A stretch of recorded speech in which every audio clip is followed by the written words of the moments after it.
Who are we hunting? Oh, Society. Society, yes. the patriarchy. We're hunting the patriarchy. Yes, I love it. Welcome to the Antler Queens, the most inclusive Yellowjackets podcast where we shove peace, love, and Yellowjackets down your beautiful goddamn throats, except when we're hunting people to eat their flesh. As always, we're here to break down the most recent episode of Yellowjackets. I'm Kelly, saddest hot pocket ever keen. I'm Jazzy, preoccupied with arm-eating shamanic. And I am Dawn, knows how to call a phone company, Glenn. That's good. I'm glad that you know how to do that. I do. Not I'm not saying I everyone want does to. Everyone needs to. I would avoid doing it, but I do know how to do it. Yeah. Okay, I'm gonna have to uncover my face. Oh yeah, this is gonna get uncovered in a second here. So if I sound a little muffled, guys, don't worry. I'm for our viewer or for our listeners, I'm very sorry. You're missing out on a very spectacular. We're dressed for the hunt, and I've got Elaborate over my costuming. face. Yeah. Don't ever let it be said that you don't make the effort, Kelly. Exactly. But anyway, if you're already familiar with our podcast, we're glad to have you back. If you're new here, especially if you're searching for Yellowjackets recaps, analysis, or breakdowns, we hope you'll stick around. So here's how we roll for those who don't know. We kick things off with an in-depth Yellowjackets recap, which is perfect for anyone like us who might miss the little details. And our YouTube viewers will get a little extra value with tons of screenshots to catch every clue. We break it all down by timeline and then dive into a super casual, unscripted chat where we discuss our candid Yellowjackets theories and hot takes, reactions, and analysis. Our episodes have marked chapters, so whether you're here for the full Yellowjackets discussion, just the recap, or both, you can skip around easily. And you can expect to spot some hidden details you might have missed in your favorite Yellowjackets episodes. We're also not shy about getting political or sharing bold takes on the show's themes like survival, society, and all that juicy drama. So if that vibe hooks you, you found your Yellowjackets hive. Prefer a polished, no commentary breakdown? Then we might not be your fit. But if you're ready for some unfiltered Yellowjackets content, then let's get to it. I'll keep the antlers for now. Yes. You do bear a resemblance to Melody Linsky, I have to say. I have not gotten that before, but that's a huge compliment, so I will take it. I get Juliette Lewis, actually. I can see that too. Yeah. Yeah, I think it's just the dimples. I get told I look like anybody who has dimples. You look like you're in a school nativity play and you're like third donkey. I'm mad at myself for quoting that movie, sorry. So before we start, I just wanted to share a couple of things with you guys. First off, we're doing something special today. I haven't even told you guys about this yet. Oh. But there's going to be 2 Cyborg Queen Media logos that will pop up at some point in our recording. And if you see it, I want you to send us an email to antlerqueenspodcast@gmail.com. Let us know where you saw it. And whoever gets the answer, we will select randomly from those people to win a prize, which it's nothing huge, but you'll like it. You'll enjoy it. I just don't want to say what it is right now, just in case nobody emails us. But just trying something new. Also, I shared this with Jazzy earlier this week. I had never seen this before. I found this posted online and I thought it was so heartbreaking. It was deleted lines from the scene with Natalie and Travis in the season 1 finale. And it just makes it so much more heartbreaking. And so it says, then she's standing next to him on the verge of tears. Travis says, "I don't want your fucking help, Natalie." The blockings notes say it's unclear, possibly even to him, whether he's talking about Javi or himself. Gently, she puts her arms around him. Travis collapses into her. Natalie says, "I know." Finally, Travis starts to sob, the pain and confusion and humiliation of the previous night all hitting him at once. So we pretty much got all that. But it then goes into Travis saying, "I'm so sorry, Nat. I didn't want to. We got that much. And I fucking love you. And I breaking down completely. And then what we did not get is him saying, I deserved it, what they did. I wish they had. And then it just says ... And it says he chokes, unable to finish the thought, crushed by the humiliation and shame as Natalie holds him tight. Isn't that just so heartbreaking? That's so, yeah, so sad. Oh my God.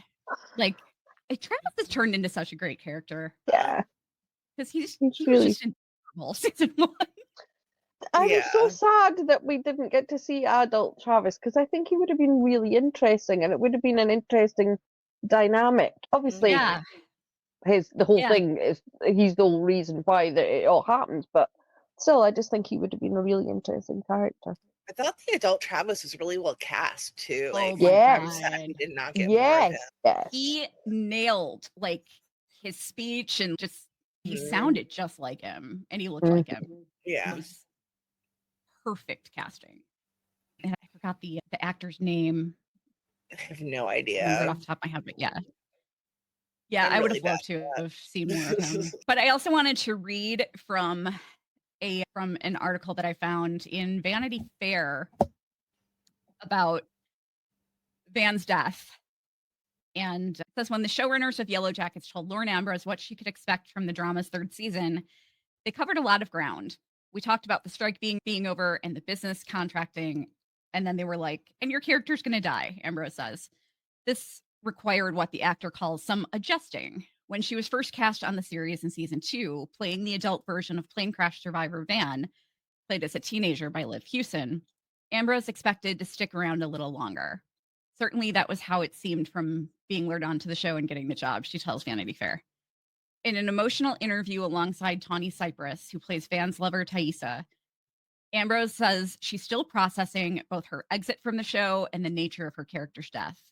The adult timeline of this Yellowjackets season has built toward Shauna, played by Melanie Linsky, learning who from her past has been after her. Van and Thaisa making the most of their time together as Van's cancer progresses, and Misty actively investigating the murder of Lottie, which jolted the season, converging with Melissa, who, as we learned in last week's episode, faked her own death to try to move on from the trauma of her adolescence. Van's story ends with her coming face to face with Melissa, who's trying to escape the rest of the adult Yellowjackets after she's found out. Van pins Melissa down but doesn't kill her, admitting that she doesn't have it in her. The next moment, Melissa stuns Van by turning the knife on her, stabbing her to death. Ambrose and Cypress were both surprised by this narrative choice. Van is this ultimate survivor. Her mother had an abusive nature, then she gets almost blown up by the plane, and then she's almost killed when she's attacked by wolves. And then she's got this cancer that then goes into remission, Ambrose said. I assumed it would be the cancer that did her in, this ultimate survivor who was unable to survive this very real thing and human thing. Then it wasn't that, and reading it was really shocking. All of a sudden, Hilary Swank is murdering me. I'm like, okay, we're going to make it work. As Catherine Hahn said to me once, champions adjust. When Ambrose first learned about the writer's plans, she had a request. Please make it earned and worthy of this character that Liv invented. Cypress chimes in here. When I read it, it did not feel earned, quite honestly, and I didn't really understand it. Now I see that we're saying goodbye to one character, but introducing another character. It's the most gruesome way to start Melissa's story, so I get why they did it. But as a fan, I'd have liked it to gone differently for sure. And as a fan of Lauren, I would have liked for her to stick around. After 2 seasons of playing a rich romance with Ambrose, Cypress was also gutted that they had no farewell scene to play together. There's literally no goodbye. It sucks so bad. We were thrust into our own world, which was surprising to Tawny. She was the state senator and elected official, and all of that stuff just disappeared, and we were this tangential little love story going on, Ambrose says. Cypress concurs. You just have to have faith and trust that the writers know what the fuck they're doing. I love the story that we got to tell. At one point, Cypress tears up, discussing the bond she's developed with Ambrose. We did good stuff, she says.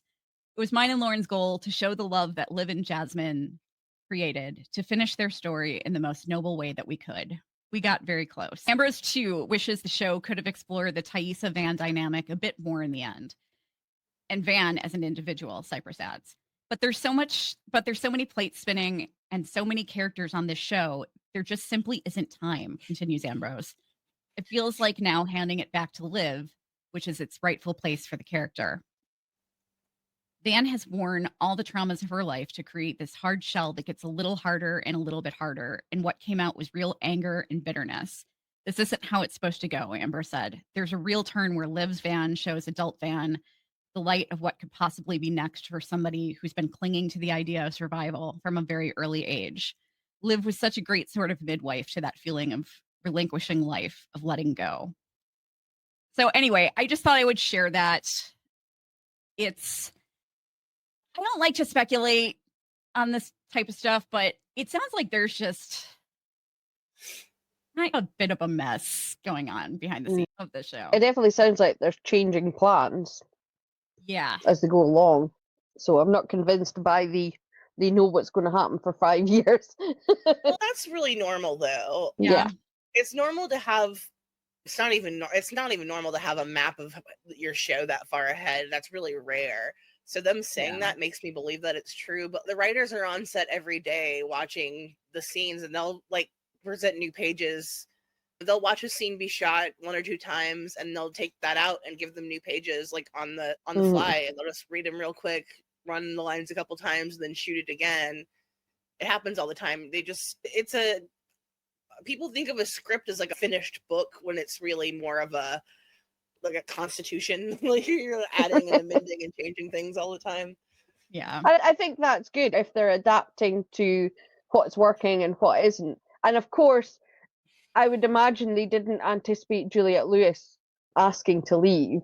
And so that's maybe completely shifted all their plans, because a lot of people said it's that, but I think that's true. I don't know. Rewatching the first episode, I'd forgotten that the confrontation at the party was between Shauna and Thaisa. I'd completely forgotten that. And I thought, that makes with the way it's going in season 3 interesting. It's they're going back to that. So you may be right, because a lot of people assumed the big showdown would be between Natalie and Shauna, but it could be Thaisa and Shauna.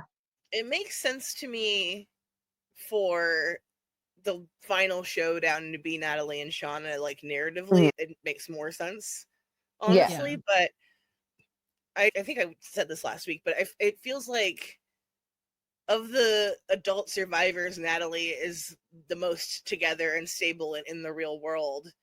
And like once they're all back together, and losing her immediately destabilizes them and like is sending them spiraling. And I feel like it's the same way. It's mirroring what happened in the team timeline, where they lost Jackie and they lost Laura Lee, and that lost that innocence and part of the group that was keeping them from going fully feral. Losing Natalie in the adult timeline has the same effect. And now they're like getting closer to this energy that they're getting back into. I don't know. Like they say, the writers said that was their plan the whole time, and no one believes it, and everyone believes that Juliette Lewis wanted to leave, but I don't necessarily think that's true. I know like people are like, watch the interview. I've watched the interview. I know what she said, but I don't think that she would have quit the show like that. I think that if they had plans for her character continuing forward, she would have stayed to do them. And she's said since that she will come back if they ask her to. So we might still even see her again. I hope so, because I would love to get some more adult flashback scenes from, that we haven't seen. That would be really cool. Like if they flash back to Melissa's funeral. Yeah. Because something like that would work. Yeah, definitely. Yeah, I feel like we don't really have a moral compass anymore in the adult timeline. So I think could go either way. I think Misty could go either way. Yeah. The only ones who I think are definitely filling in the villain role as of right now are Shauna and Melissa.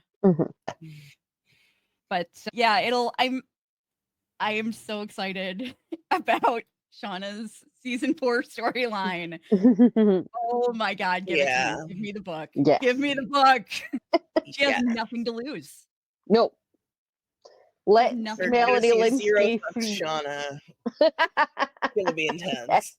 Oh man. It's going to be so good. I just feel sorry for Jeff and Callie because it's not going to affect them in a good way. No. But we can get our speculation on that a bit later. Why don't we, did you guys have anything you wanted to jump in with before we get started on the recap? Yeah, let's do it. Alrighty. Let me just throw up, I've got a banner here with all of our news and everything. I'm just going to throw that up there. Oh, cool. Have you got the stocks on that? What's that? Have you got the stock exchange on that? No? All right. Best not to. Yeah, exactly. All right, Dawn, take it away. Okay, so the cold opens, funnily enough. Compression by Albion plays as momentary glimpses flash, darkness in the woods, inside the cave, teen Lottie asleep, the shadow of the Antler Queen on a cave wall, and then the Antler Queen, glorious and resplendent, with rays of warm light shining from behind her, filtering through her outspread hands. Some of the girls processioning through the woods at night, torches ablaze. They drag Natalie from her yurt and throw her out to Shauna's feet. Bed check. Natalie is furious as Shauna's second-in-command removes her own mask, revealing Hannah, who reassures Natalie it will be over soon. Misty looks on horrified. She and Natalie make eye contact as Natalie's things are thrown out of the yurt, and we flash back to the moment Natalie found Misty in the woods.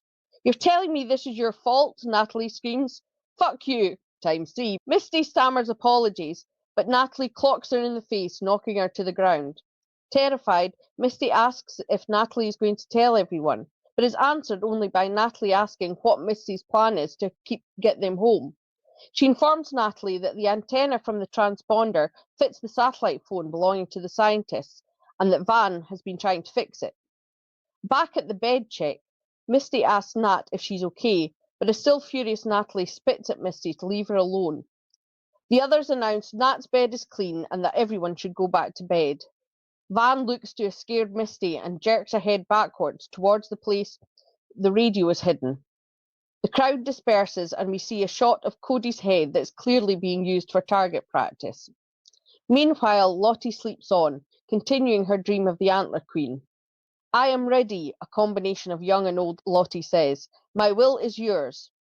Teen Lottie dreams of standing in front of the Antler Queen, with the light pulsing around her, emulating the Queen's open-armed stance and screaming in a voice that we slowly hear as flashes of the cabin pierce through the vision. Suddenly, all is calm. Teen Lottie is clean and beautiful in her party clothes, standing in a mortuary. She approaches the slab where adult Lottie lies dead, before sitting up abruptly and gasping for breath. No, she stammers in distress. Did I miss it? Teen Lottie calms her. You didn't miss anything. Do you remember what we promised? It's time to meet her. She holds out her hand and adult Lottie walks to find herself in a basement full of candles, water under her feet. She stands before an altar of candles and smiles. Then a flash. She's at the bottom of the stairs where she died, and the candles all blow out. Suddenly, adult Lottie, dressed in pajamas, is at the bottom of the dark, dank stairs, alone. No candles or brightness. Are you there? She asks the darkness. We then move into the adult timeline. Shauna and Ty drive down a country road in silence. Shauna attempts to talk about Melissa, but Ty shuts her down and tells her to pull over. Van's body is in the trunk, wrapped in a rug. Shauna offers to help, but again, Ty shuts her down. Alone, Ty digs a grave for her love and rolls the rug containing Van into the hole. She flashes to their happy memories. I'm done forgetting Van. Starting now, I'm remembering all of it, she ruefully declares. All of you and all of me, she adds, wielding a knife which she plunges off screen into Van's body and graphically saws before reaching in and pulling Van's heart, sobbing. She buries her face in the organ in her hand and devours it like a true Khaleesi. At high school, Callie is interrupted from her smoking break under the bleachers by Misty. She is shocked to find her there, but Misty explains that something has been vexing her. She gets Callie to confirm she drugged her the babysitting night at her house. Callie tries to explain that she was just pissed at her mom. Misty certainly understands that, but she needs to know if Callie got the answer she was looking for. If not then, maybe right before she killed Lottie. Callie attempts to laugh it off, but Misty shows her the photo of Callie wearing the heart necklace from Lottie's phone. Not enough to make a case, but of course, Misty, you remember that mothers and daughters share mitochondrial DNA and apparently homicidal tendencies. Knowing she's caught, Callie becomes upset and swears it was just an accident. Misty realizes Callie hasn't told anybody about it yet and assures her she'll feel better if she just gets it all out. Callie explains that since the compound, she's known the Yellowjackets have secrets, and when the parcel showed up with their secret symbol on it, she had to investigate. And though she didn't play the tape, because what Gen Z even knows how to play a cassette, let alone a DAT, she took it, but it vanished when Lottie left. So she went to the city to confront her. At Lottie's dad's building, Callie finds Lottie coming out of the basement. It's you, Lottie says, with mild surprise, as she leads Callie into the basement, where she had lined the stairs with candles. Lottie indeed has the tape, but she says to Callie that the tape isn't what brought the teen here. It's wanting to understand her mother, and she offers to answer any question Callie has truthfully. Surprisingly, what Callie wants to know isn't about the killing and eating. It's the more heartbreaking question of, does her mother just not love her? As they walk down the stairs, Callie tells Lottie that her dad explains Shauna's behavior away as PTSD. And even though Shauna does normal mom things, her eyes are just so cold. Lottie agrees, like looking straight into the earth. You know what this is, Lottie insists. Callie is confused and says she doesn't, but Lottie persists that Callie knows that it's it, the thing she feels right now. She says she's seen it in Callie from the start, when she held the gun, when she drugged Misty. Shauna felt it stronger than any of them, and she sees it growing in Callie. The younger woman, clearly sensing the fervor in Lottie, begins to back away and rationalize that it's just adrenaline, but Lottie presses on that it's the undercurrent of life. It's why they did what they did out there and why they couldn't stop. Callie, trembling, tries to stand her ground, asking if she means like eating each other, but it does nothing to dampen Lottie's fire as she excitedly continues, hunting each other and all of those thrilling, terrible things. Callie wants to know exactly what was on the tape, but that's irrelevant to Lottie now because it did its job of bringing her, its child, our child, to her. The batshit talk scares Callie even more, and she tries to escape Lottie, walking up the stairs, insisting she doesn't know what Lottie is talking about. Lottie follows her, saying she will understand when she feels the power flowing through her, when it's her will and its will become the same. She grips the fleeing Callie's arm and tearfully presses, and she grips the fleeing Callie's arm and tearfully presses Callie's significance as the child of that place. Though it took one baby, it gave them another in Callie. Scared and alarmed, Callie tells Lottie she's freaking her out, but Lottie tells her she's waited 25 years for her. Lottie tells Callie that Shauna can't love her because she's jealous that her own daughter is just like her, but more. The words Callie most dreads sink in, and she rejects them, giving Lottie a hard shove. She tips backwards in a slow, graceful fall to her death. Horrified, Callie questions what she's done, goes to Lottie to confirm she's dead, and swipes the tape back before fleeing. A traumatized Jeff is sitting at the kitchen table with his head in his hands as Callie asks him if Lottie was right, if she's just fucked up like mom. Jeff wastes no time reassuring her that she's not at all. He soothes Callie by insisting she didn't kill Lottie. It was an accident in self-defense. He hugs his distraught daughter as she apologized for not telling him sooner. Jeff is immediately forgiving. After all, it took Shauna 25 years to tell him a tiny portion of the truth, a portion which seems to be ever shrinking as the big picture unfolds. He apologizes to Callie for not protecting her from her mother, convinced that it is what he should have done all along. Shauna returns home to find her closets empty. When she dials Callie, the message says that the phone is disconnected. And so, it seems, is Shauna now. Shauna comes to Misty's home, where she's cleaning out Caligula's empty cage. She assures her guests that there are video cameras all around before Shauna asks what Misty did with her family. She insists Misty must be involved because there's no way Callie or Jeff would know how to contact a phone company. Misty praises Jeff's unlikely fortitude and smugly points out that Shauna had the information they needed to identify Lottie's murderer all along. She knew that Lottie had given Callie the necklace. Shauna fails to pick up what Misty is putting down, so Misty spells it out to her. Callie matches the DNA evidence and confessed that she killed Lottie. A stunned Shauna struggles to comprehend and worries she confessed to the police. Misty calms her that no, it was only her Kelly confessed to, and she advised her to go to her father, not the police. While Shauna tries to claim it was none of while Shauna tries to claim it was none of Misty's business, really, Shauna? Misty points out that Callie was desperate for someone to talk to, and Shauna was otherwise engaged in eating her ex-girlfriend's arm. Shauna is confused as to why Callie would hurt Lottie. It seemed like she wanted to be her friend. Misty scoffs that clearly Callie was lacking examples of healthy friendship to model her behavior after at home. The pair fire shots over who is the worst friend, with Misty realizing she should have listened to Walter when he said. She trails off. Shauna asks if Walter knows about all of this, seemingly mentally adding him to her murder checklist. But Misty reassures him that she worked this out on her own, and Shauna should be fucking glad she did, and that Shauna needs to leave before she gets out a restraining order. It looks like another Yellowjackets friendship is down the drain. Ty sits in a booth in a restaurant.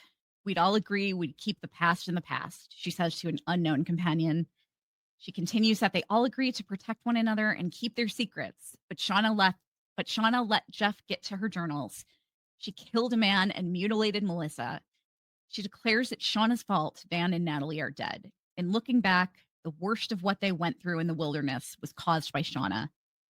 She was fueled by it. She thrived on it. Ty forgot these things, but she's not going to let them slide anymore. She refuses to let Shauna be the last one standing. She asks her companion if that's what they want.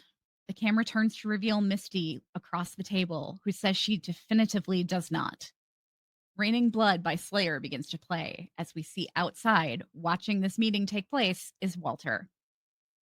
He monitors them from his car with a mysterious mix of emotions on his face. In her kitchen, Shauna eats a lonely meal of a single Hot Pocket when she finally receives a reply to her barrage of texts to Jeff. He says they are safe, but need space and not to contact them. Just as in the pilot, Shauna stands at her kitchen sink and ponders her life. She catches sight of a corner of paper under the refrigerator and pulls. It's the note from the package Melissa sent, having fluttered to the floor when Jeff had caught Callie with the parcel. Shauna reads the missive from Melissa. In it, Melissa apologizes for making her believe she was dead and explaining why she was sending the tape, just as she had said. As Shauna tears the note into pieces, she flashes on all the things that have led her to this moment and begins to weep before gathering herself and grabbing a pad of paper, starts to write. We hear Shauna's words while the teens prepare their feast and dressing teen Shauna in her Antler Queen robes. I tried for years to remember what happened out there, to understand why it seemed that I couldn't remember so much of it, why none of us could. I'm finally starting to realize that we can't remember it because at some point we became so alive in that place that we lost our capacity for self-reflection. The trauma people say survivors forget things to protect themselves because they were so horrible, but I think we can't or won't remember because we recognize deep down that we were having so much fun. That's the terrible truth we left out there buried, along with the people we called our friends. Except it's all coming back to me now. The danger, the thrill, the person I was back then. Not a wife or mother. I was a warrior. I was a fucking queen. I let it all slip away from me. It's time to start taking it back, resolves adult Shauna. Morning in the wilderness, and all is quiet and depressed after the failed bid for home. Van stirs the water on the fire and Misty approaches, using the water as a cover for asking how fixing the radio is going. Clearly, Nat did not tell the others, but allowed Misty to give the antenna to Van. The radio situation seems like Jackie's sex life with Jeff, only warmish, it turns on, but it's going nowhere. As Misty suggests they try again, together, a blood-curdling scream comes from Aquila. Rushing to the animal pen, they find all the animals dead, and Aquila kneeling on the snow-dusted ground, sobbing over the body of one of her goats. The others come running to see the horror. It's just as her vision foresaw, says the devastated Aquila. How could it let this happen? Natalie suggests it wants them to leave, but calmly, Lottie asserts that the problem is they're getting too arrogant. They need to prove their devotion by spilling blood. Natalie points out that it's been a bloodapalooza lately between Ben, Edwin, and Cody, But Mari counteracts, it's only enemy blood that's been spilled. Lottie agrees, it's not a real sacrifice unless it's something cherished. They need to hunt. Leader Shauna agrees, and though Natalie tries to bail, the weight of Shauna's stare keeps her in place. Shauna asks if there are any other protestations, and the group responds in silence. Satisfied, she announces they'll draw cards in the morning. In their tent, Ty tells Van that nothing can be left to chance at this time. As Van holds the cards in her hand and examines the queen which holds their fate, Van scoffs. Isn't the point that the wilderness decides? Ty agrees, but insists it's their job to stay alive, so she has to make sure that neither of them pull the fated card. Van is worried. It's one thing to manipulate the cards to give Crystal shitbucket duty, but she can't choose which one of their friends has to die. Thankfully, Ty points out, there's someone there that isn't their friend. Van tries to protest that Hannah is their only option to get home, but as Ty points out, if either of them died tomorrow, will they really care if they played by the rules or not? Shauna is asleep in her yurt when a blurry figure with Lottie's voice appears in the doorway and whispers her name. Shauna bolts awake and exits, but there's no one there. Just a blanket of fresh snow covering everything in sight and their Cody dartboard. Oh my God, she whispers. Van shuffles the cards ominously as the group, along with Hannah, gather in a circle. Van asks for permission to start, and Shauna grants it. Van locks eyes with Ty, which Shauna clocks before she offers the cards to Misty to select one, and then passes them to her to continue drawing. One by one, they pull cards safely, while twitchy Shauna keeps them under a hawk-like gaze. Suddenly, Shauna moves, repositioning herself after Ty and before Mari in the circle, adding additional body between Hannah. Ty tries to get Shauna to return to her starting place, saying that she shouldn't increase her risk. Shauna scoffs at her understanding of statistics and says stays where she is, saying that she trusts whatever the wilderness wills. A distressed Van has no option but to let it carry on, knowing exactly what will happen as Mari, instead of Hannah, pulls the queen. Shauna disdainfully says, "Tough break, Mar," and puts Jackie's necklace on Mari and starts to count down. 1, 2. Mari makes a lunge for the knife, but Shauna tussles her to the ground. The chosen prey is pulled back by Akila and Melissa. Lottie adds her voice and continues the count. 3, 4, 5. Shauna laughs as her plan unfolds. "You deserve everything coming to you," Mari screams at Shauna as she breaks free and starts running. The hunters gather their weapons and masks and begin to give chase. A drunk Travis tries to stop Shauna slurringly, asking whose reality are they in. He's sure that some of his thoughts are Javi's, but his favorite thoughts are the ones that he thinks belongs to Jackie, the slumber party makeouts, the jealousy, the betrayal. Shauna bristles at the mention of her friend and starter course, and threatening Travis to make it 2 for 2 with his brother. But Lottie interjects that it's not really Travis speaking and tells them to go hunt. Yipping and howling, the girls disappear into the snowy woods. The hunt is on. In the woods, amongst the howls in all directions, Mari realizes that her brightly colored clothes are a neon flag in the white landscape and starts to strip them off. Shauna and Ty come upon 2 sets of footprints forking off, and Ty wants to split up, but Shauna gets hit with a wave of paranoia and insists they stay together. Rushing to strip her colored jeans as the yips and howls grow closer, Mari pulls off her shoes and abandons them there with the rest of her clothing, her hair pulled loose in the process. Now running away in just a white slip dress, bare feet, and long flowing hair, she's donned the familiar outfit of the character we've so far only known as Pit Girl. Things do not look good for Mari. With more edge than you two, Shauna confronts Ty about the cards. She knows that Van and Ty stacked the deck and wants to know who the intended target was. Work it out, Shauna, who was next to you in the circle. Their tense face-off fades as Ty refuses to back down, telling Shauna to back off if she knows what's good for her. Shauna finally caves and they continue to hunt together. Meanwhile, under the distraction of the chase, Natalie digs up the sat phone from where it's buried, and she hears someone behind her, but no one appears. Natalie hurries off and is followed closely and silently by Hannah. Elsewhere, Jen gives up her position to Ty and Shauna, telling them that Van is hurt and Ty needs to come right away. Shauna is, of course, suspicious, accusing Jen of lying. A frustrated Ty calls her paranoid and suggests she come with them, but calling Shauna's bluff works, and Ty and Jen dash off after Van without her. Shauna lets out a defiant, blood-curdling howl and resumes the hunt. As Hannah paces through the woods, a masked Natalie grabs her and holds the knife to her throat. Hannah admits that she's following her, but not for Shauna, as a distrustful Natalie suggests. Hannah recounts all of the things that the scientist has done in the last few days, seeing her boyfriend turned into a snack pack by Lottie, killing a man she thought she had the mild hots for, dabbling in cannibalism. Fun times all around. Hannah swears that all she wants is just to get home. Natalie keeps her pinned while she weighs her words. Meanwhile, Shauna finds Mari's discarded clothing and gets closer to her prey. At the caves, Akila has tracked footprints which lead into a gassy cavern. Warily, she enters, finding Lottie praying to the wilderness at the edge of the gas crevice. Sensing her presence, Lottie says she knows how much it hurt Akila to do what she did.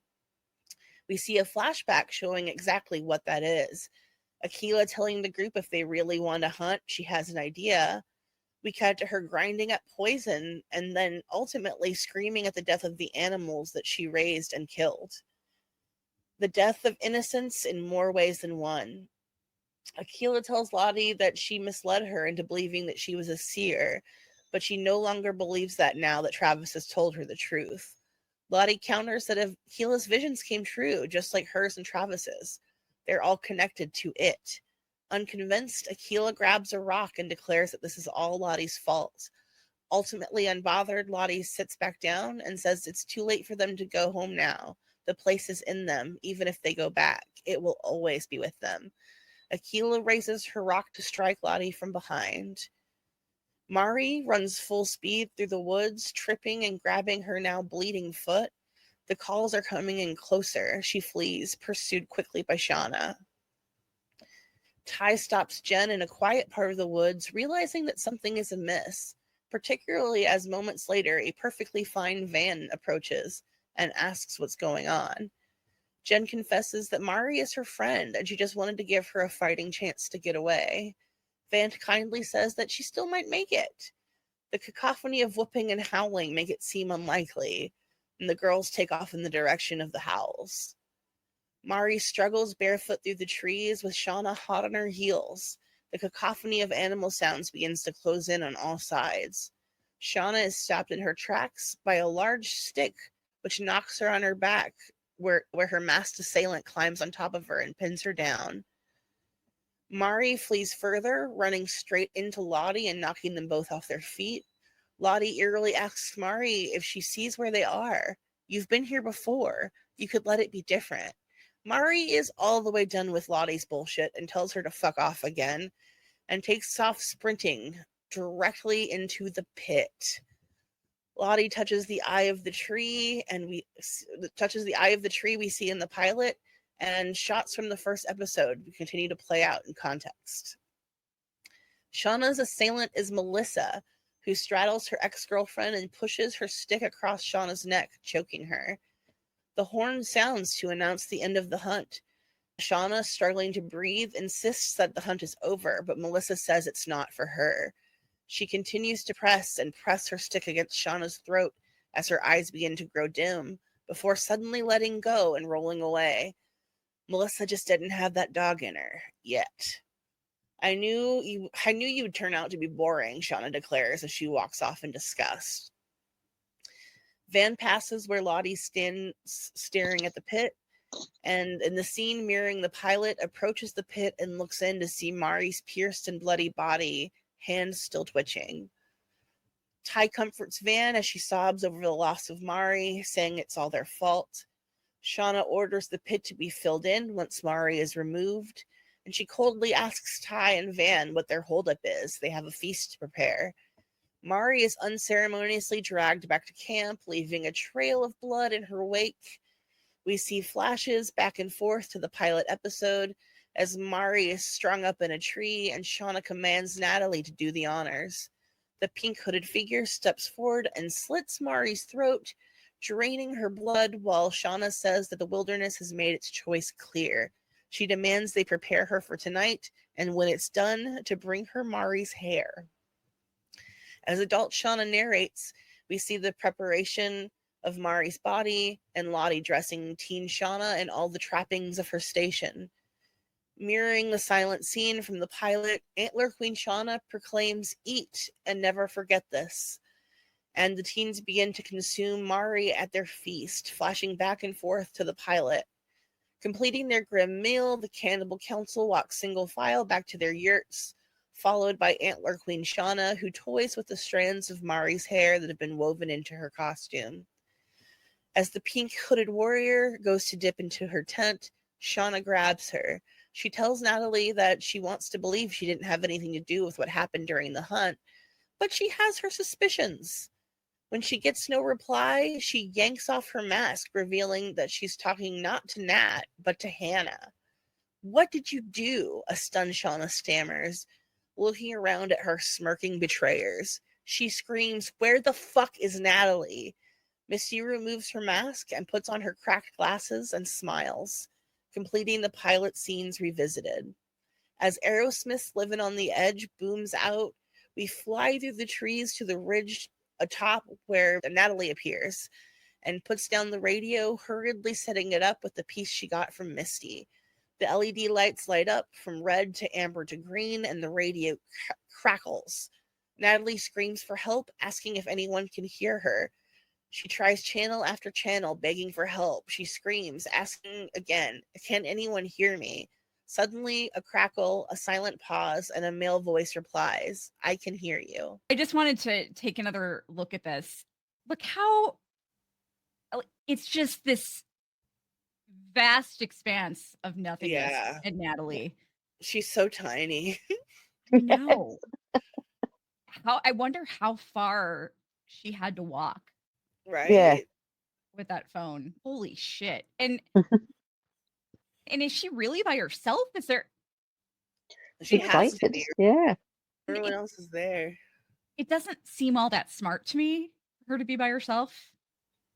You would think that probably should have tried to bring someone with her. Yeah. I'm trying to think, what did they do in Alive? Was it one person that went alone, or was it two? I don't remember. It was two. Yeah. Yeah. I haven't seen that since middle school. But yeah, what if something happens to her? Yeah, true. Yeah. I suppose the more people that went, more chance it is being noted, isn't it? Yeah, for sure. I'm gonna take off some of my layers here. Even I'm like so warm, even with that blanket wrapped around me. I've actually I am wearing the Throwing Muses shirt. Oh, nice. Very cool. And which we actually, one of our listeners actually just won one during our after party chat. So if we give away prizes sometimes, and we will hopefully be giving one away from this episode to somebody who spotted the Cyborg Queen Media logo. I saw the first one. I didn't see either of them. I'm not winning. I just threw this on. I just threw this sweater on because it looks a lot like I saw Shauna wearing this. I'm like, oh, it looks like my sparkly gray sweater. I would love to see a behind the scenes with the costume department of how they made all their clothes that they've made for themselves. They've turned into the winter clothes, the Misty's top that she's wearing as a sort of balaclava kind of thing. I'd love to see that whole process. Yeah, that would be super cool. I would like to see that too. Man, so much to talk about. This was such an exciting finale. I know Jazzy and I were both episode. What's that? I think it's my favorite episode. Yeah, I think so too. Yeah, mine too. I think Jazzy and I were both pretty much always on the Mari's pit girl train. I don't think either one of us had ever strayed from that. Dawn, were you pretty certain it was Mari, or? Yeah. I thought, as I said, that I think it was last week I said, I thought it was like the Glenn fake out in The Walking Dead. I thought they've done the same thing. Make you go, oh, she's the pit girl, so she can't be the pit girl. But it's a double bluff. She is the pit girl. That was my assumption. Yeah. Yeah. There was too much foreshadowing. Yes. There was, for sure. But man, I did not expect it to go the way that it did, though. Yeah. And I think there's going to be, I think the group is going to be really fractured over it. Oh, yeah. Because they all were responsible. Yeah. Absolutely. Mari herself was like, we got to kill our friends. Like, it's not going to work if we don't murder each other. Travis built the fucking pit. Yeah. Yeah. Yep. Mari not only suggested it, but she also had been there before. So she wasn't really, I know that she was scared and it's not really the time for. It's also snowy. Yeah. Yeah. That's what I think that's so clever. The way the writing did that they made sure that this big snowfall came, which was significant in so many parts of the story, but it also meant that she wouldn't recognize where she is and wouldn't see the pit. And really clever. Lottie tried to tell her she was just speaking in crazy person. Yes. Someone said that to me at the beginning of the season. They're like, you really think Mari would fall in the same pit twice? And I was like, Mari? Yeah, I do. Are we talking about the same character? Yeah. I mean, let's joke that she chipped a tooth on her vibrator. So. Yeah, exactly. I loved Mari this season. I thought she had some great scenes. Yeah. I am disappointed to lose her, but I think if it would have been anyone else, if it would have been like Robin, or it wouldn't have had the same emotional impact as it being Mari. No. And like if it would have been Hannah, that wouldn't have made any sense to me. No. Yeah. And I think too many shows do that where they like when the audience needs a death. It's a kind of show where the audience is like baying for blood. Then they'll introduce the character just to kill them off.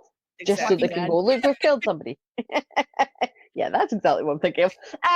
Walking Dead loves do that.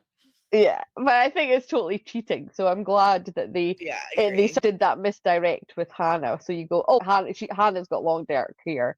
But no. Yeah. Nope. Yeah. But yeah, Van and Thaisa decided to fuck with the cards. Yes.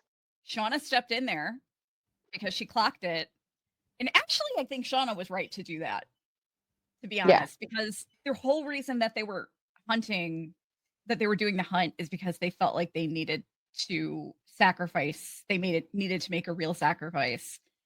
And I think Shauna was like, I think by stepping in, I think Shauna was ensuring that they weren't trying to rig it and that they were. Yeah. I think she was. Yeah, but I think she thought she was the target. So she moved so that she wouldn't, it wouldn't be her. I don't think she was trying to protect Hannah or anybody else. Interesting. Okay. Interesting. But yeah, so Van and Thaisa can't really get upset at Shauna for doing that. Shauna, Shauna isn't the one. Nobody actually killed Mari. It was basically an accident. Yeah. But again. Yeah. Yeah. But they all played a little part in it. Even Akila, because she killed the animals so that they would hunt. So what happened to Akila? Yes. Is she dead in the cave? I think so. Oh God, I hope not. You never see her again. No, we don't see her again. We do not see her again at all. Oh boy. So here's the thing though. I think I took a lot of screenshots of everybody in their hunt outfits. And Akila, I don't know if what Akila was wearing is the same thing as Travis's, or if they just or if they both just have like skins that look similar. But they both were wearing something that looked like that. But obviously that's Travis. That's not Akila. Yeah. In the front. But I didn't find anybody else that looked like they could be Akila. Yeah, I think she may just still be in the cave. Who knows? Yeah. But I just had to, for our viewers, this was my favorite screenshot. Is that Van? in the middle or on the No, side? it's Misty. Oh, sorry, on the other side. Yeah, it's Van, I think. Yeah, that's Van with her hands. She's bored. Yeah. Another shout out to Sophie Thatcher for totally channeling Juliette Lewis. Yeah. When she confronted Hannah. Yeah. Oh my God. I thought I was hearing her voice. Yeah. Yeah. Crazy. She's an incredible actress. Yeah. Just top notch. So we think that Shauna's writing a book, right? Yeah. Yeah, I do. She wants to get her point of view in before anybody else does. Yeah. I don't think anyone else would think to write a book or further expose them. Hell no. Yeah. There are going to be a lot. She's going to piss a lot of people off next season, and I'm so here for it. Yeah. I have a question. Yeah. Ooh. So, was the opening sequence, the original Pit Girl scene, is that a memory of that someone's having? Because it's different than the scene that we see play out. There's more. That's why I kept saying, we can't get Pit Girl. There's too many people alive. There was only 8 people in the original Pit Girl scene. Yeah. But I was like, okay, so are we watching someone's memory and they're only remembering the survivors? Like, that could be being there, or why is it? What story reason is there for the difference in their number? Do you think? Yeah. The scenes from the pilot, the flashback scenes from the pilot, I think those were all Natalie's memories. Okay. Because Natalie wasn't there. What's that? Or was she? Natalie that's what I was wondering. There. What point she was though? Natalie They changed left? it. They changed it. She was there. Because remember how I kept saying that? I thought that was Hannah, though. Let me just explain. Yeah. So, you know how I kept insisting that nobody thinks that Skunkhead on the edge of the pit is Natalie, but it absolutely is. And I've explained why a few times, why it was Natalie. And so when it ended up being Van, I was like, what the fuck? That makes no sense. And I didn't so I'm glad I can finally talk about this. They changed it. It was Natalie in the pilot because it was meant to be her in the pilot. Then they decided that it wasn't going to be Natalie. And the reason that we know it was Natalie is because in the pilot script, it referred to the shaman, the overseer, the hunter, and the butcher.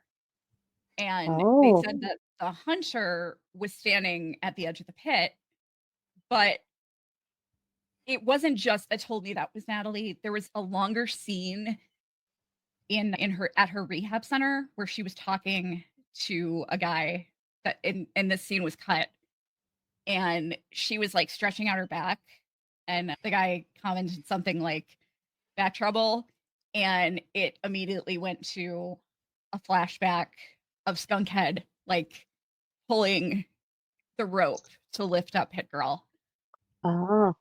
So yeah, there were multiple indicators that it was Natalie, that it was supposed, obviously it wasn't.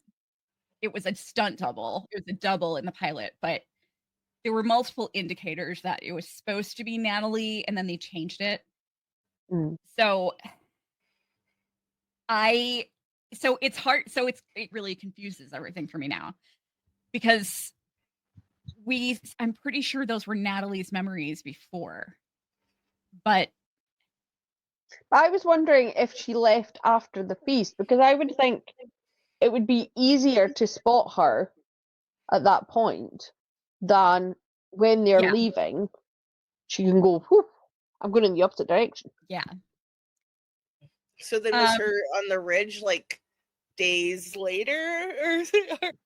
I suppose because if she's got far enough away that maybe they just don't think there's no point going to look for her, because better than anyone. Yeah. Exactly. I'm glad you brought up about the thing about it possibly being somebody's memory, because we're probably going to get Shauna writing a book next season, and we see Thaisa in the parallel was great with Thaisa in the pilot. We got Shauna waiting for Thaisa at the diner, And then in this episode, we got a great parallel of Thaisa talking to somebody in the same diner, and we find out that it's Misty. And Thaisa was very insistent that Shauna led the charge in everything, that all the crazy shit that happened in the wilderness, and that she's the reason for everything.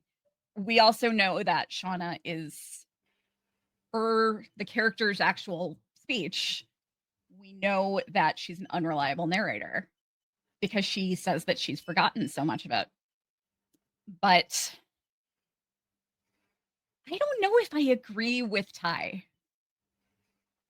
I think the biggest catalyst was actually Lottie. Oh, yeah, for sure. By far. Yeah. Yeah, I agree. If not for Lottie, I don't think any of that crazy shit would have ever happened. I think Jackie would still be alive. I think Jackie and Shauna may have even been able to like work out the whole pregnancy thing, possibly. Yeah. And I think like things would have gone a lot different. Yeah. Because Lottie is the first person to say she wanted to stay. And I can't see Shauna doing that without having the backup of Lottie. And like when Shauna starts counting and everyone's uncertain, and then Lottie starts counting and they're like, I guess we're doing it. Lottie definitely had the most pull, the most sway over everyone. She instigated the hunt in the adult timeline. Yeah, I agree with that. I think most of the thing, like the way that Lottie supported Shauna's psychosis, and yes, it was like, yes, game recognizes game. We're both fucking crazy. Shauna had so much hostility toward Lottie in season 2, but I think it's just because Lottie's given them the patriarchy. They've given them all a man to follow, with the wilderness, but a reason to believe that there's a purpose, when otherwise they would be more determined to do things differently. But she's made them believe this is the way things are meant to be. Don't question it. And I think it plays into, while Shauna hated her, that whole thing at first, I think it just plays into her need to stay there now and to be close to her baby. She doesn't want to leave her child. And that's what's forcing her to align with someone she doesn't like. Oh, there's lots of parallels into current politics.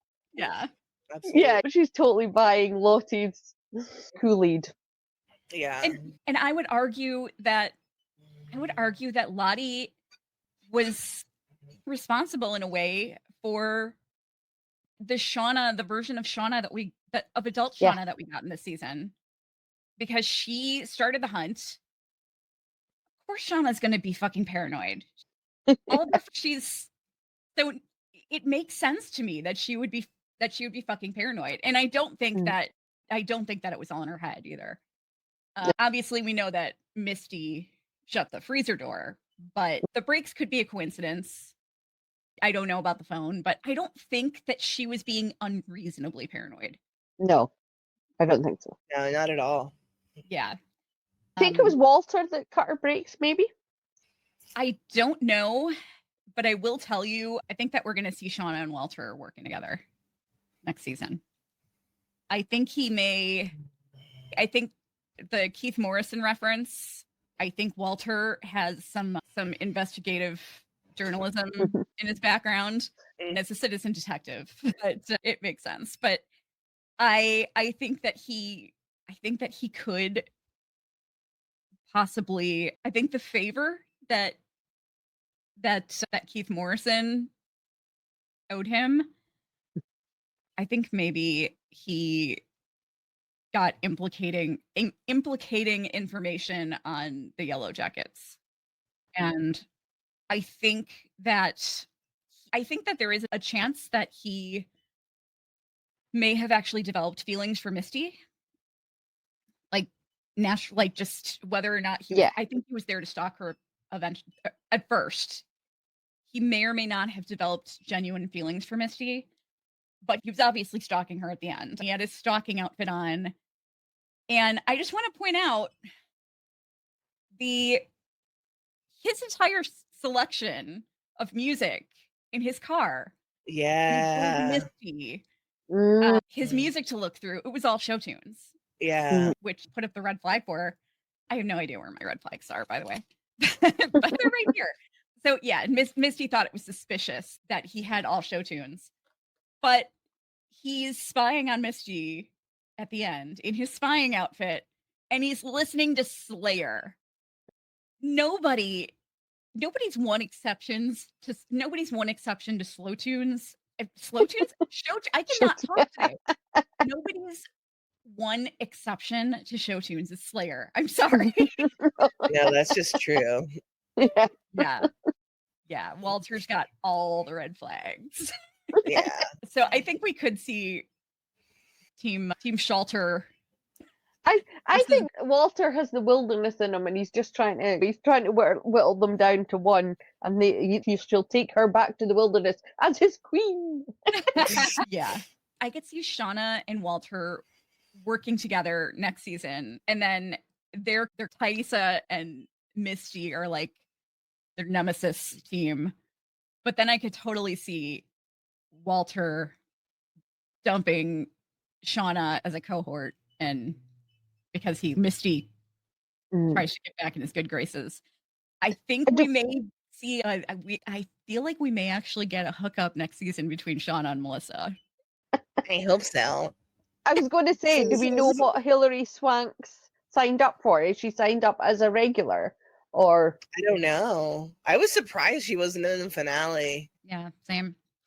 But yeah, it would just add quite a bit to the unhinged level of everything for those two. Yeah. Back together. I don't know. I could totally see it happening. We're at first supposed to believe that Melissa / Kelly was just like this person who was just trying to, like she said, live a normal, boring life. But she obviously is not. And yeah, I think she may try to get with Shauna. And I think it might happen. The audience will love that. What do you guys think about where Jeff and Callie's story will go next season? That's so funny. That's literally what I was just going to ask you. Yeah. I wonder where they are. They can't just have gone back to the Jolly Hitcher, and that's the only place anyone else knows in town. So, yeah. Sunshine, honey. I don't know what they can do, because they don't want to be involved. But obviously they're going to be. Yeah. So maybe they get dragged back to be a Melissa. Maybe Melissa does something that drags them back in, like endangers Callie or something, so that it draws Shauna out. Callie will just murder her. So Yeah. no big deal. Because part of me thinks like Callie has to be the sort of end point, because she's a teenager. She's going to be like the teenager that changed it all, sort of thing. But so I'm so glad the Callie is Pit Girl theory can finally die. Yes. Oh God, yes. Oh, what a relief. Seriously. Oh dear. Seriously. Yeah, I could see maybe Jeff and Callie maybe being in touch with Simone. Oh, does Jeff have family? Don't know anything about Shauna's family. No, we don't. No. Yeah, we don't know anything about Shauna's family. There was something that I always felt like Shauna might be an older sibling, because her bedroom just seemed like her attic bedroom seemed like such an older sibling kind of thing. But I didn't catch this before, but she is an only child, because all right. I was watching season 2 episode 1, where she was playing the MASH game with Dead Jackie, and it said that she would have one child, and she'd live in an apartment in Wiscayac with one child and $1 million. And she was like, so I'm going to literally be my mom. Yeah. Yeah. So I assume that confirms that she's an only child, but I feel like there has to be a reason that we know nothing about her family. Because being an older sibling, especially if she had like young siblings, would have made total sense of why she felt ignored and why she was desperately seeking validation from Jackie, and like the whole idea of a baby, why she would not be more cautious about getting pregnant. Yeah. That whole thing that some teenage pregnancies happen because, especially from broken homes and stuff, that the person just wants someone to love them, and that's why they get pregnant, sort of subconsciously, deliberately. And that would make total sense. I don't know. I have a vague memory that Jeff at some point mentioned having a sister. I don't know why I have that in my head. Yeah. Huh. And I don't know where I've got it from. But I just have this vague memory of a scene, and maybe I'm merging shows, of a kitchen scene where he says something to Callie about her aunt or something. Huh. I don't know. I may have just completely imagined that. God, I feel no, I get that same feeling, but I feel like it was her grandmother that was mentioned or something. Was it her I don't know. Oh, yeah. I don't know. But Yeah. I could be imagining that too. But when you started saying that, I got this fuzzy image of Jeff talking about Ellie's grandmother. I don't know. I really want to see, like, I'm eager to see post-rescue stuff. Like, Yeah, Yes.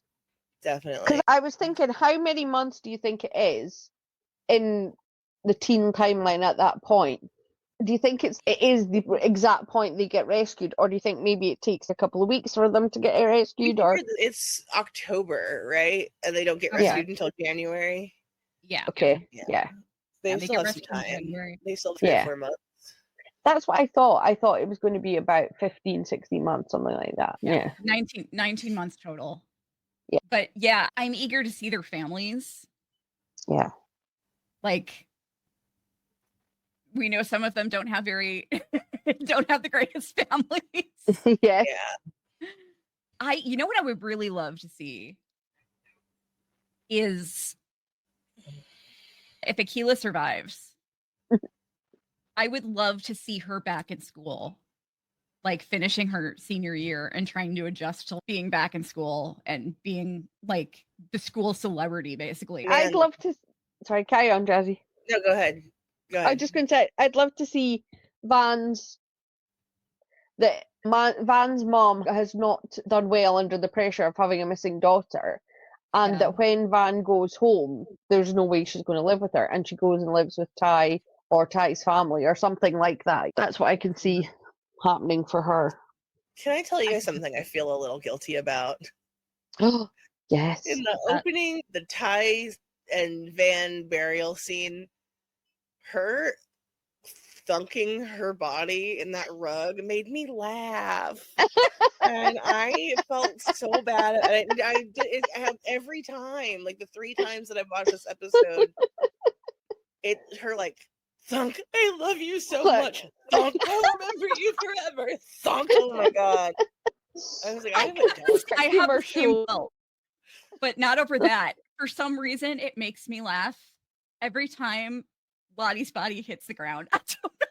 I think because it's just something about it seemed very fake.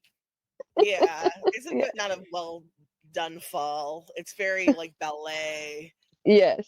Yeah. It's not so much that, it's just the way her body fell, the way it thudded and the sound that it made, and something about it looked like somebody just tossed large ragdoll. Yeah. But it just made an unusually loud thud. I don't know. For some reason, it just makes it me was laugh. just weird. Yeah. Why do you think she had all the candles lined up in the basement? Was she trying to contact It the clown? What was she doing? So she knew what was coming? Guess that's from her teenage dream. Yeah, whatever that was, that dream that teen Lottie had that turned into adult Lottie's reality. Oh, because, that's why. Teen Lottie says it's time to go meet her. Yeah. And then when she comes out and she's, oh, it's you. Yeah. Like so she knows that Callie's gonna kill her. Like she knows that. I assume she knows that's how she's gonna die. So she's set up to look pretty, or I'm just getting to like a psychic connection. to the scene with Aquila, she says, yes, but all our visions came true, and they came true because they created them in real life. So that's what she did. Adult Lottie created the situation that she saw in her vision. Yes. Got it. Yes. I'm with it now. Yeah, no, totally. But the other thing is that I wanted to comment on with that is when Nat in season 2, when Nat first got to Lottie's compound and Lottie was showing her the like where all their bees were and everything, she was telling her about how when a new queen emerges, it stings the other queens to death. And Nat's, I could see why you like them. So that's just kind of something that's always stuck in the back of my mind. Yeah. So Callie is the new queen in Lottie's eyes. Yeah. So she knows she has to kill her. Yeah. Which would mean that Callie's got to kill Shauna, but I don't think Callie is going to buy into any of this shit. No. Hopefully not. No. I hope not. Yeah. Yeah. It's just, the thing is, and I use this as an example, people are probably sick and tired of me bringing this up, but it's just a good metaphor for so many situations. I always think about Mrs. Carmody in The Mist.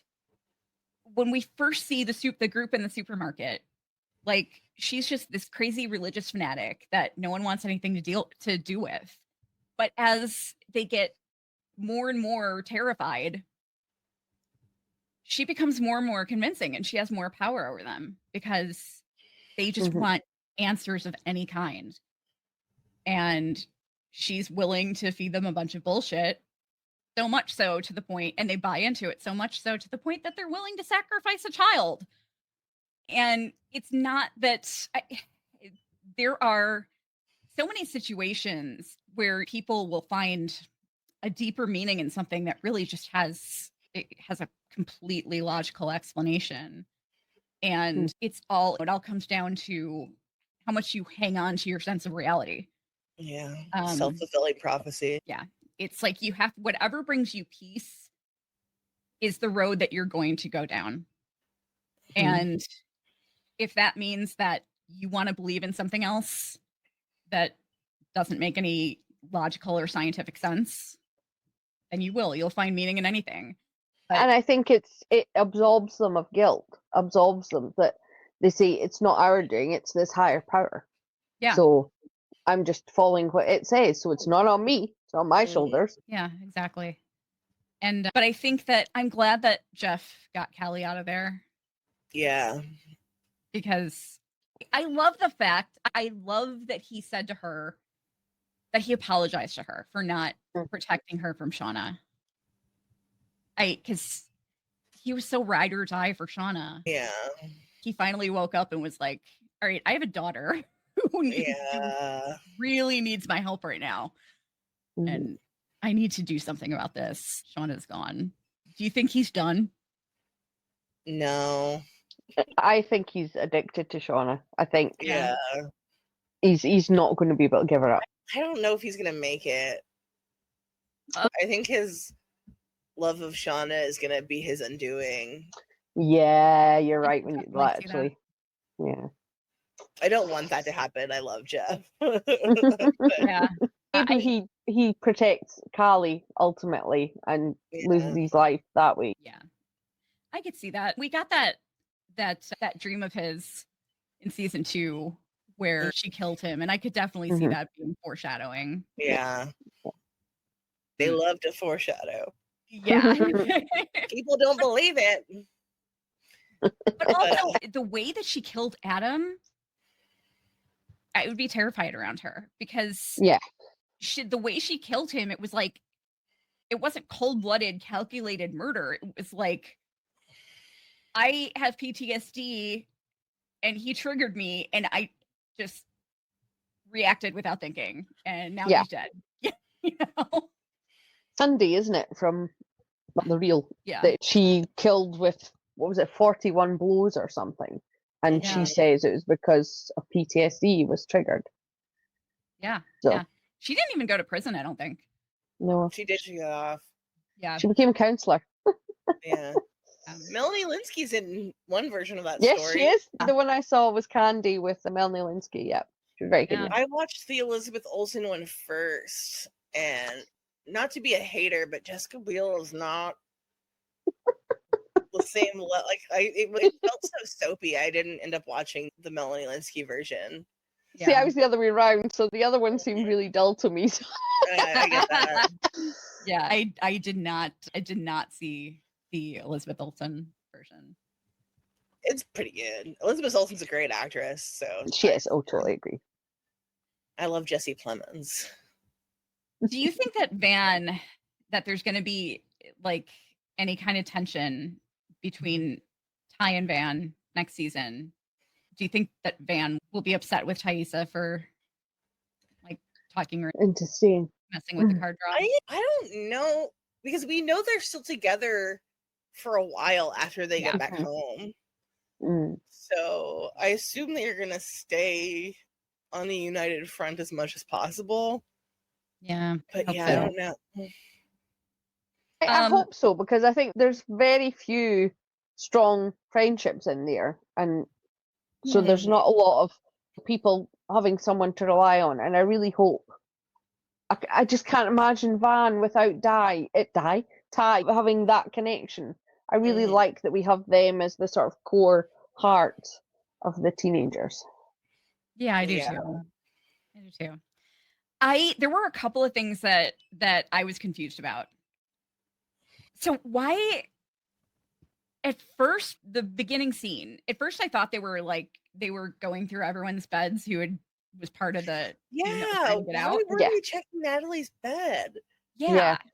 But then when Natalie said something to Misty, did you tell them something or whatever? No, she says, get away from me or back off or something. Oh, I thought she said, oh, okay.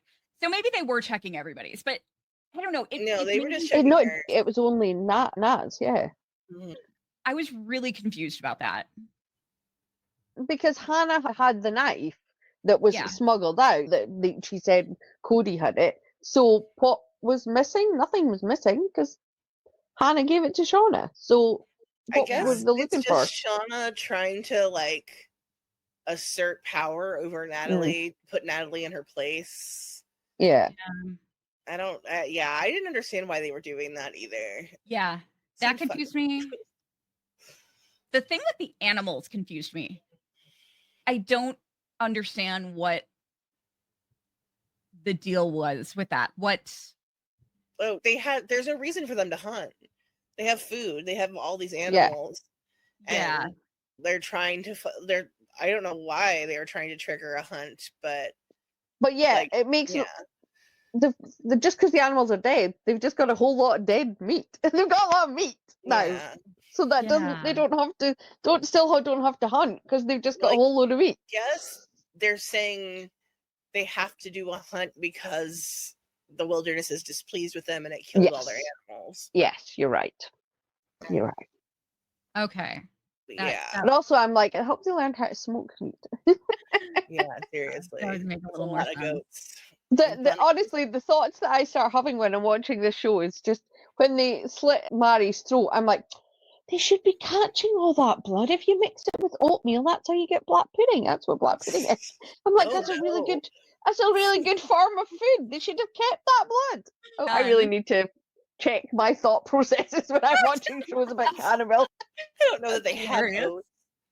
No, they didn't have oats, but they could have grown oats. That's so funny. Meal of some kind. I feel like they should have been able to find other caches of food like Coach found. Yeah. Why just one? I think there was a throwaway line about them bringing his supplies back. I feel like I remember that happening, but maybe I'm wrong. There was something mentioned about his supplies. Yeah. That they'd go through the stuff that Ben brought back or whatever. But I feel like, especially with Hannah there, they mentioned that they've left other caches previous expeditions. So I feel like they should have been able to have access to oats and peanut butter and hot chocolate. And yeah, seriously. Yeah.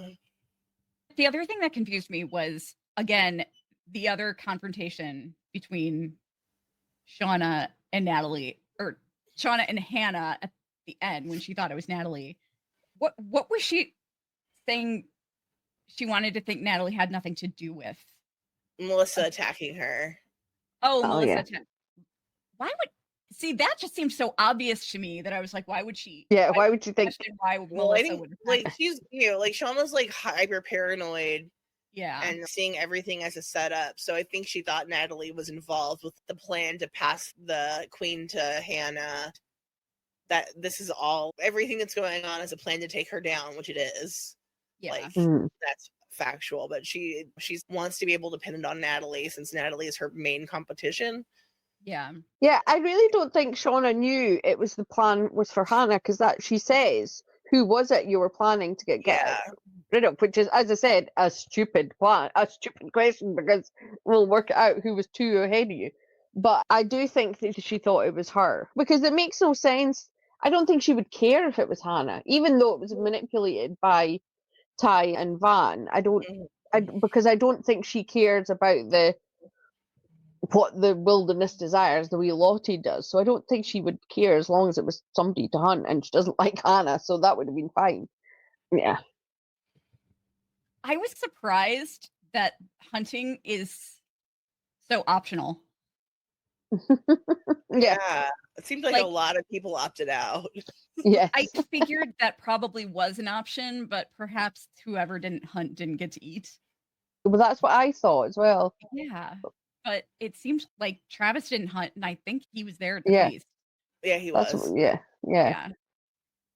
It's I don't know. There were things I was a little confused about. That just doesn't seem like something Shauna would allow. Also, okay, there were so many things actually in this episode that I was confused about. When Natalie said I'm out and started walking off, and Shauna called her name, what was it supposed to be that stopped her? That they're going to hunt her if she walks off. Oh. That was the implication I took away from it. Yeah, she chose to opt out of the drawing that just made her the sacrifice. Yeah. Oh, okay. That's rough. I did love that we got this happened in season 2 and it happened again this season where we got Shauna waking up to Jackie's voice calling her from outside. We got that. It said Lottie. Lottie, in the caption. Yeah. It said it was Lottie's voice. That was absolutely Jackie's voice. Like you can compare them side by side. Yeah, I think you're right. Yeah. Now that I'm like hearing it back in my head, but I have the captions on it. It says Lottie says Shauna's name. That has got to be a mistake. Yeah. There are mistakes in the captions all the time. There are. Yeah, there's no way. But yeah, I think it was just an error. But do you guys think that like they're just gonna forcibly overthrow Shauna next season? I don't know. Because they're thriving under her in the sense of the hunt went well. They ate. I don't know. And I don't know if I'm assuming Natalie comes back before they're rescued. Yeah. You would think. Yeah, and then what's she going to do about that? I don't know if Natalie's like the savior. Maybe they'll all want Natalie to be back as leader. So there might be like a split. What I could see happening, that the rescue team actually gets there before Natalie makes it back. But they would find they would probably they'd probably find Natalie first though. Yeah. Yeah, because I would assume they'll see Natalie going back. I would imagine she tried to hide out in the caves, maybe. Yeah. Maybe Natalie will finally find Cabin Daughter. Maybe. Even in this episode, we had those perspective shots. Yes, we did. There was 3. I counted them. Yeah. What do you think the eyes are about? Those are just how those trees grow. Yeah. Oh, that's right. They are. I totally forgot about that. Yeah, you're right. Do you think we'll find out about the symbol in season 4 finally? I don't know. I hope so. I hope so. Yeah. We actually, what's funny is it hasn't even come up that much. No. The only time I can really think of it showing up this season is when Cody and Edwin and Hannah cross into their like territory. Yeah. And that one on the tree. One thing that I wanted to look at is the cards that they pulled.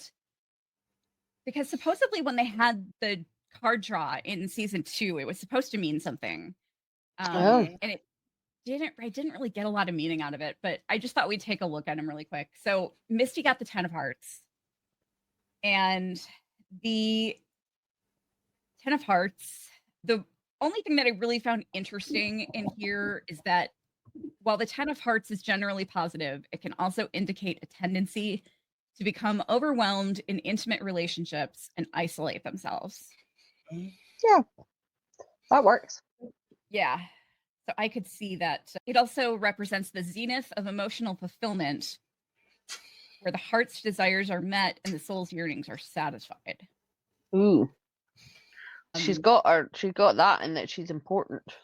Yeah.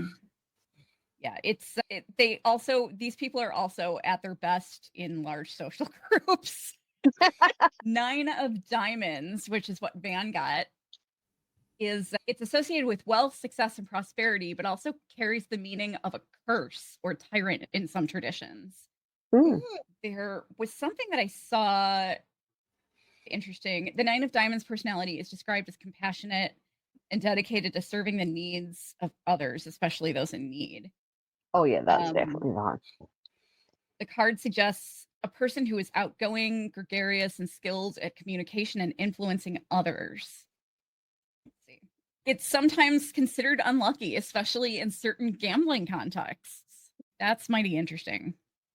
Then we've got Natalie, who got the Ace of Hearts. And that represents new beginnings in love, deep emotional experiences, or the renewal of existing relationships. They have a gregarious, magnetic personality, which that's for sure. Yeah. Maybe she'll get back together with Travis. Maybe. I hope so. I feel like they have to before they get rescued, at least for a little bit. Yeah. Let's see here. Maybe Travis goes off to find her because he's the only other one who knows. Yeah, that could be. That's true. Yeah, that makes sense. Lottie got the Ace of Clubs, or Eight of Clubs. Yeah. Which often represents swift action, rapid growth, and the potential for quick success. It can also signify a need to take decisive action and seize opportunities that present themselves. Interesting. It suggests a period of forward momentum where things are happening quickly, making bold moves and not waiting for things to happen. Interesting. It highlights the power of the mind to manifest what is desired and the importance of translating mental visions into concrete action. Interesting. Okay, Ty got the Jack of Spades. And that represents someone who is assertive, direct, cunning, and clever. A completely shallow point. I love her hair, that link. I think it's so nice. Yeah, Suits her so much. It's cute. Yeah, it also represents somebody who's hardworking and self-possessed, clever and skillful. Shauna got the 2 of Clubs, which signifies new beginnings, growth, and the potential for adventure. It represents action, change, and the pursuit of one's ambitions. It can be interpreted as a new direction or a fresh start in a career or personal project, like a book. Yeah. Yeah. That's a good point. Yeah. While looking up the 2 of Clubs, I also figured that I'd mentioned that in the search results, I don't remember. It's been so long since I've seen The Road, and I didn't remember this, but there's a missing 2 of Clubs in The Road. So I don't know if that's significant or anything, but obviously we know Mari got the Queen of Hearts. And I still want to know how Javi got the Queen. Like, he said his friend gave it to him. Oh, yeah.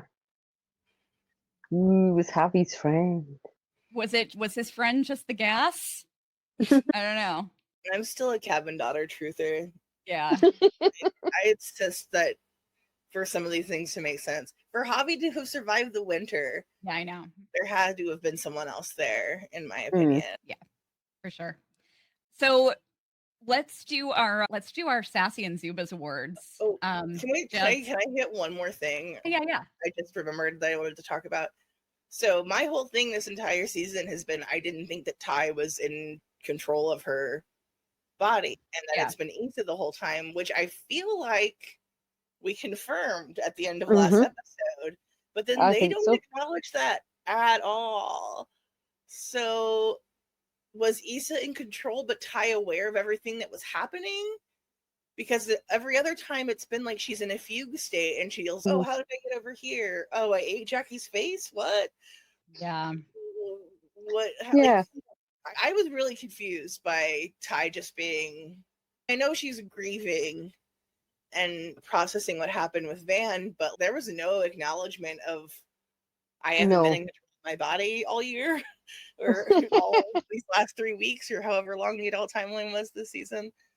I found that odd. I did too. I would have liked more of that. Yeah. Excuse me. Can somebody explain to me the significance that Callie had the necklace? Why that gives it all away? I didn't understand that significance. Like in the photo on the phone, you knew that Callie had the necklace, and she's like, yeah. I'm like, why does that mean she killed Lottie? I don't. Because the necklace is given to the prey.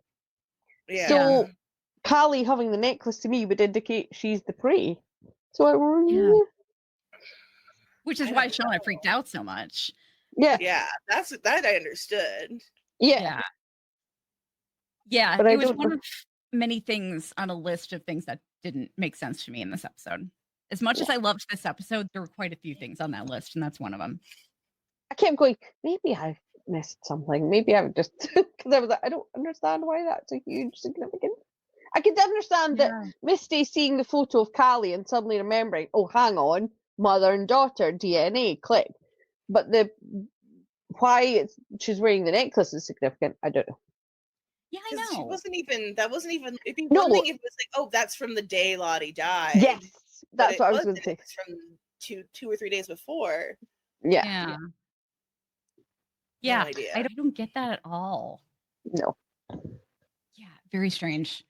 And it's interesting to me. Actually, I just want to go back to this thing really quick about how I mentioned earlier about Ty suggesting that everything bad that happened is because of Shauna, and we disagree and think that it's more Lottie.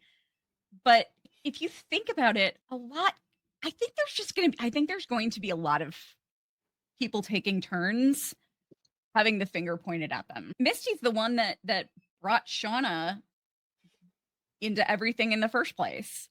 Nobody told Shauna that Travis had died until Misty. Yeah. And like I think I assume that that things would have just left at her meeting Ty and telling her to get rid of Jessica Roberts, and that would have been the end of it. But I don't know. Then Misty gets Shauna involved, and I don't know. I don't know. Yeah. Yeah. And then there's Ty and Van, who called off the emergency response team that was on their way. Yeah, that was weird. To get Lottie. Weird call. So I think there's a lot, like, because so much of what happened that night triggered what happened in the adult timeline this season. Yeah. And there's a lot of people to blame for that. I think they can almost all take some blame, except I think Shauna's probably the least blameless. It can be argued that because she threw it out there, but she was just trying to buy them time. And Lottie had already wanted them to drink. Yes. to play phenobarbital roulette. Yeah. But Shauna was just trying to buy them time, and we saw her dulling the knives, and so I think we could see a lot of pointing fingers, and it'll be interesting to see what happens, what we see next season that Shauna remembers that she didn't remember before, that perhaps we'll become privy to now that we aren't yet. And maybe we'll see that things like played out much differently than we saw them before. It'll be really interesting. Did you guys have anything else you wanted to get I think to? I got it out. I think that was everything. I just thought I just wanted to say how much I loved the fact the parallel. I'm obsessed with parallels in shows. I absolutely, it's my Yeah. And when they had Melissa pinning down Shauna, young teen Melissa pinning down Shauna, and she couldn't do it. And then for what happened last week, it was Van that couldn't do it, and Melissa could. And I thought that was a really clever parallel, and I love that. Yes, we were confused, but also there was good bits. Yeah, for sure. Let's go ahead and do our Sassy and Zubas awards. Jazz, why don't you go first? I try not to do these ahead of time. I like to try to do it in the moment after we've had our discussion. Yeah. And just this one's so hard. I think it has to go to Teen Nat. I don't know how it worked out. I don't know how their switcheroo went down, but having that plan and getting away is what ultimately led to them being saved. Yeah. Brava. I love Sophie Thatcher. I think her performance this season has been freaking incredible, and really culminated in this final episode with a mini shout out to Travis for trying to stop things in a terribly weird and drunken and creepy way, but he still tried. Yeah. I want to hear more about these slumber party makeouts. Yeah, let's get the slumber party. That seems like a specific thing for Travis to remember. Yeah, and then I think it's hard to think of this week. I don't think there's like one bad person. I'm gonna say it's really hard for whoever decided not to show whether or not Akila lived. Yes. Yeah. I guess ultimately I'm gonna have to go with Lottie because this is all her fault. Yeah. She really did. I don't think that Shauna would have the power Shauna has without Lottie's backing and egging her on. As much as I love Teen Lottie and enjoy Courtney's performance, Courtney's incredible performance. Just holy crap, Courtney! Wow, what an actress! Yeah, I'm gonna give it to her because she was probably the most malignant figure overall. Agreed. Yeah, I think Ty is remembering incorrectly about who was to blame for a lot of the stuff that happened. It's easier to blame Shauna now that Lottie's gone. Yeah. Dawn, what about you? Who's your sassy? I'm going to give my Zuba first because I'm sad about it. Because I love Akila, but I'm like, no, she let herself be talked into killing all the animals. And I'm not a vegetarian, but I'm just going to say those poor animals. I feel bad for her, but at the same time, I'm like, no, resist Lottie's ways. And my sassy, I'm going to give it to Misty because I think Misty was the brains behind this plan.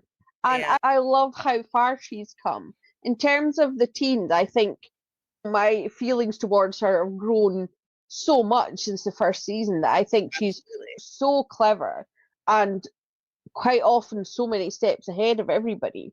And she's becoming the Carol of Yellowjackets. She thinks about things and she's prepared to. Even though her one thing is to be liked, she's still being the one that does stuff and gets her hands dirty in that sense of manipulation dirty, not literal. Yeah. Although she has beautiful nails, as we established. So she gets my sassy. And who gets Zuba? Akila. Oh yeah, Akila you already for said that. Killing, for killing the animals. I think I'm gonna give my Zuba's award. This sounds terrible to do it in the episode they die in, but I'm gonna give my Zuba's award to Mari for just suggesting that they hunt each other and then ending up being Good Girl. And then falling in the same pit that she fell in before. Oh, Mari. And Lottie's even there. Like, trying to slow her down. Lottie even said, you've been here before. And she was just like, whatever crazy person I'm out. Mari, I did not want to see you go, but girl, I had very little sympathy for you. Don't take off your shoes. Do anything but take off your shoes. I know. Put those back on. Yeah. Oh my God. And for my Sassy Magazine award, I think I'm also going to go with Misty, actually. It would seem like the normal thing to do to go. Nat seems like the obvious choice, but I'm more thinking adult Misty. And I'm specifically thinking about the fact that she was actually there to support Jeff and Callie. Yeah. I mean, she could have turned Shauna in for killing. There's a lot of good reasons why she wouldn't want to do that. But she could have turned Shauna in, but no, turned Callie in or Shauna and blamed it on, like, they could have said, blamed it on Shauna, yeah. Yeah, they could have said, let's frame Shauna for this. She's out of control. We need to do something about her. But she didn't. She was there to offer some advice and guide them through what to do. So I'd say I'd give my Sassy Magazine award to Misty. I also want to say that Caligula, you are still marvelous in my book. Is it R.I.P.?